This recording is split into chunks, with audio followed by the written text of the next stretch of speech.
Annie, hi, Tools. What can I get you today? Well, we're building a big table for the Buffons. They're having una cena, a dinner tonight for 10 people. A big table, huh?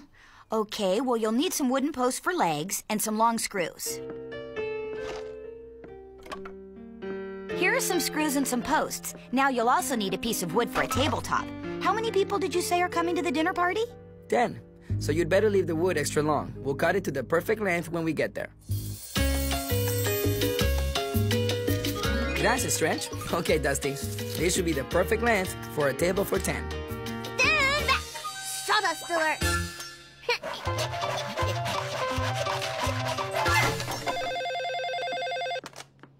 The Buffons. Hola, Mrs. Buffont. This is Mr. Ayala.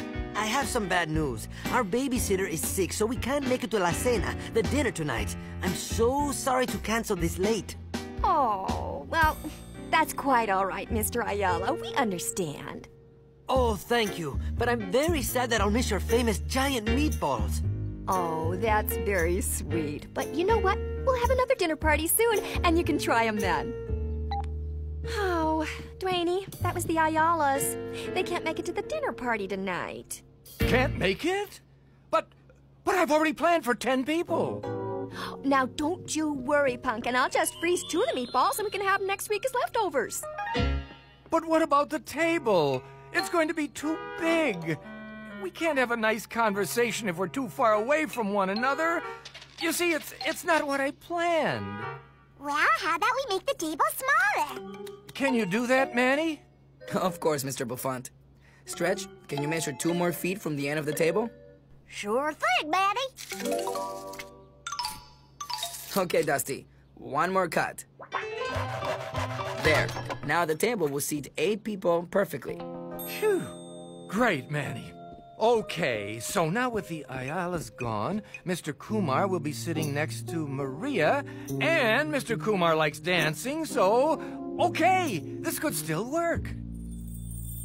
Fantastic! I've now made a perfect plan for a party of 8. Hello? Oh?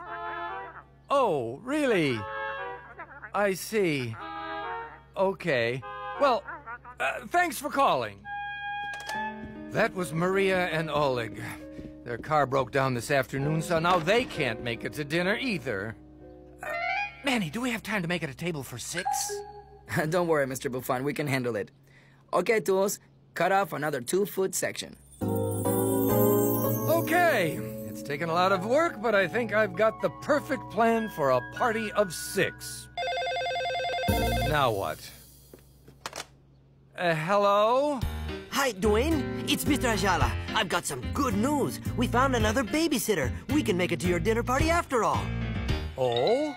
And even better, we heard that Maria and Oleg's car broke down, so we agreed to pick them up on our way. We'll see you all in a few hours. Oh, yes. See you then. Well, now Maria, Oleg, and the Ayalas are all coming.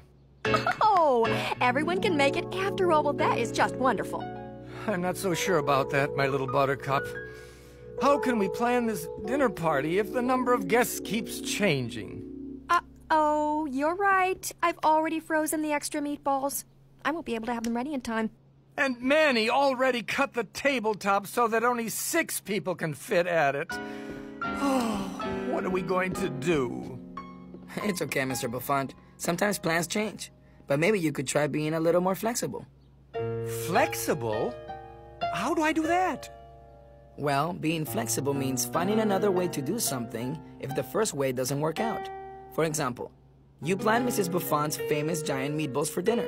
But maybe now you could add something else that you already have in the cupboard, like spaghetti. Oh, yes. And I can even divide the meatballs into smaller meatballs to go with it. Spaghetti and meatballs! Yum! That is a good idea.